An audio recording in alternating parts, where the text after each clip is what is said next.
What's that? You're looking for a crash course on how to install jack rafters into a valley? I gotcha. Check it out and stick around to the end for a quick recap on how to install them.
That's installing valley rafters. Not too hard. The key is making sure this valley board is planed in properly. So you take a straight edge, like a level or 2x4, some type of plane. You plane across all your rafters right till it hits the edge of the 2x12. That's where you want it. You do it down here, you do it up at the top. Up at the top,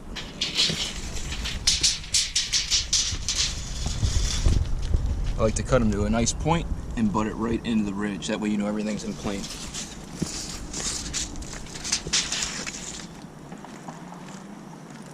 Then you pick a relatively straight rafter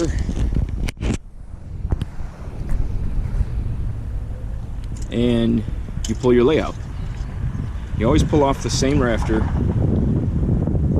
and you make sure you are perpendicular to it.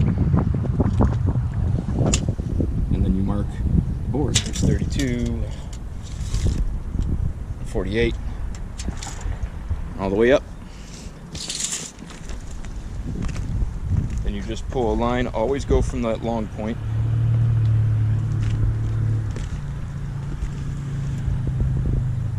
Go from the long point up here, get your measurement, write it down. These long ones, what I like to do, because it's hard to maneuver the tape by myself, is I actually take a long board, long 2x4 or another rafter or something, and I'll flip it and I'll put it right, well, I'll put it right on the point and then lay it on the ridge and I'll mark it, and then I'll just pull the measurement off of that board. Before I install them, I threw a few screws in. I use screws just because they're easier to take out the nails and they're reusable. So I can hit at the ridge first, then down at the bottom. So that's installing some valley rafters. If you follow along on Instagram, you've probably already seen this project finished because it takes me forever to put videos up because I'm lazy. If you got any questions, put them down below. Maybe I can address it more in a live stream or something. I'm sorry about the audio. I'm not running my microphone because I just want to make this quick video. So another one of those, maybe you'll see it, maybe you won't, I don't know. Man. Man, I'm bad at this.